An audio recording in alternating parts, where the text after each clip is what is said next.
Welcome to the Get Fit Guys, quick and dirty tips to slim down and shape up. My name is Ben Greenfield, and I'm the Get Fit Guy. In part 1 of this special series, you learned that tricking your brain into giving your body a better workout requires you to do something called overriding your central governor and distracting your brain. Now, if you missed that episode, I highly recommend you go back and take a listen to it. You can grab it now over at quickanddirtytips.com. Now, today, I'm going to give you 6 quick and dirty tips to ensure that your brain is healthy and tuned enough to communicate with your body to allow that brain tricking to actually happen. Tip number 1 is to moderate your use of stimulants. Now, don't get me wrong, caffeine is okay in certain amounts. Low-dose caffeine can improve your mental performance and protect against Alzheimer's, so you don't need to avoid caffeine entirely. But in a similar manner to ephedrine, ephedra, guarana, Ritalin, antidepressants, and any other central nervous system stimulant, caffeine can flood your brain with too much stimulation, and this can actually cause you to become desensitized to neurotransmitters, the tiny molecules that your brain and your nervous system use to communicate. Now, there's a reason that I personally drink no more than 8 to 10 ounces of black coffee each day, and for at least 1 week every couple of months, I switch to decaf coffee. People who frequently drink coffee, tea, soda, or energy drinks can actually change their brain's chemistry and physical characteristics over time. Now, because it's both water and fat-soluble, caffeine can easily cross your blood-brain barrier. So as you dump more and more caffeine into your brain, you can build up a chemical tolerance. I'm going to put a link in the show notes to a very interesting New York Times article about how that chemical tolerance buildup actually happens. But for now, you should know that the good news is that to kick a caffeine habit, you only need to get through about 7 to 12 days of caffeine avoidance. And that's why I recommend taking week-long breaks from coffee and other similar stimulants every couple of months, just to make sure that you don't build up a dependence. Tip number 2 to tune your brain is to avoid toxin exposure.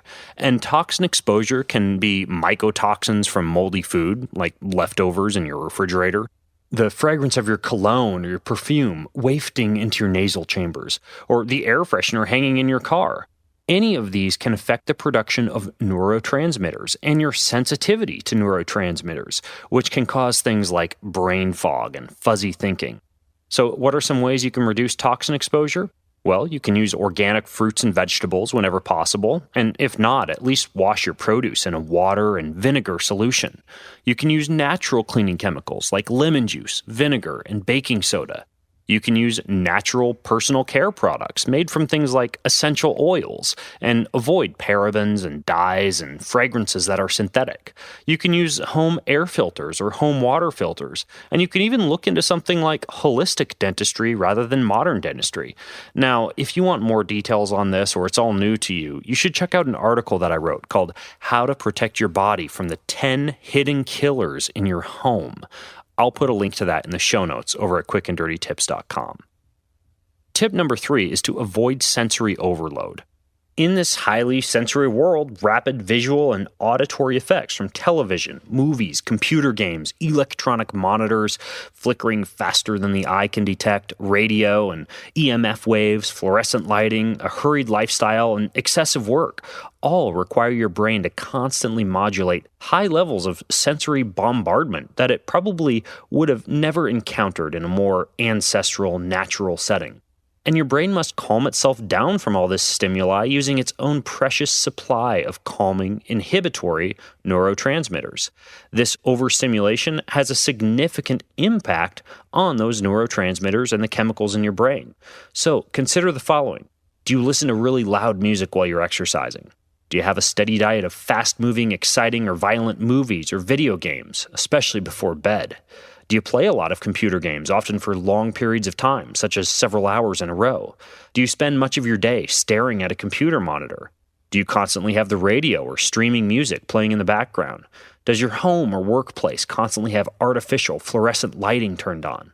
Well, if so, then try to cut down on some of these stimulants and instead include more silence, quiet, and rest. Don't be afraid to just unplug and take time to breathe if you really want to tune your brain.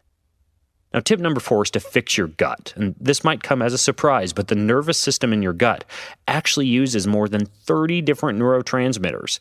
In fact, 95% of one of your body's neurotransmitters, called serotonin, is made in your gut. Now, this makes sense when you consider that in the 9 meters of your digestive system tube, there are about 100 million neurons or nerve cells, more than you have in your spinal cord or your entire peripheral nervous system. This explains why something like irritable bowel syndrome, something that afflicts nearly every one of us now and again, arises in part from too much serotonin in your gut, which is basically a neurotransmitter imbalance. Not only does your gut lining produce neurotransmitters, but the billions of bacteria living in your gut also churn out neurotransmitters. So, if your gut lining is damaged or your gut bacteria is out of balance, then you're at serious risk for an untuned brain, along with neurotransmitter deficiencies and imbalances. I'll put a link to an article in the show notes called How to Fix Your Gut if you want to take the steps necessary to fix some of these gut-brain issues and get your brain and your gut healthy. That'll be over at quickanddirtytips.com in the show notes to this episode. Tip number 5 is to replace building blocks. Now, these neurotransmitters that I've been talking about are primarily composed of amino acids, vitamin B, and minerals. A deficiency of any of these crucial compounds can leave you with inadequate neurotransmitter building blocks. Some of the best high-quality amino acid sources include grass-fed beef, wild salmon, eggs, raw organic dairy, almond and almond butter, quinoa, and spirulina or chlorella. Now, in order for the nervous system to actually synthesize and circulate the neurotransmitters that are formed by some of these amino acid precursors that I just told you about, you need to have adequate intake of B-complex vitamins, and vitamin B6, B12, and folate are especially important in nerve metabolism. Very good sources of vitamin B6 are things like bell peppers and greens and spinach.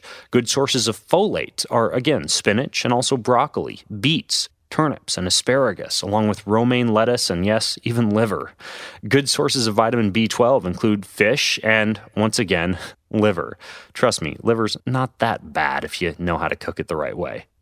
And of course, my fellow Quick and Dirty Tips podcaster, the Nutrition Diva, has some excellent food preparation videos as well. Now, finally, you'll get some very good doses of minerals from a well-balanced diet that includes a broad spectrum of real foods and very nutrient-dense food sources that are grown in the ground, like produce, fruits, and vegetables. Minerals are especially important for this if you're frequently sweating or you're under high amounts of exercise or lifestyle stress. Tip number 6 to tune your brain is to eat healthy fats. One of the ways to enhance the speed with which your brain communicates with your body and muscles is to care for the health of your nerves. And your nerves are wrapped in these special sheaths called myelin sheaths, and a diet for a healthy nervous system must have enough nutrients to support the formation of these myelin sheaths. Now, it doesn't matter how healthy your brain is if it can't communicate with your body because you have broken down, degraded sheaths. So for this reason, I recommend that you get a high intake of omega-3 fatty acids, including one in particular called DHA. DHA is particularly important in building the myelin sheath structure and preventing degrading and breakdown of nerve cells. Excellent sources of DHA are flax seeds, walnuts, kale, collard green, and winter squash. But the amount that's actually absorbed from these plant-based sources can be a little bit low.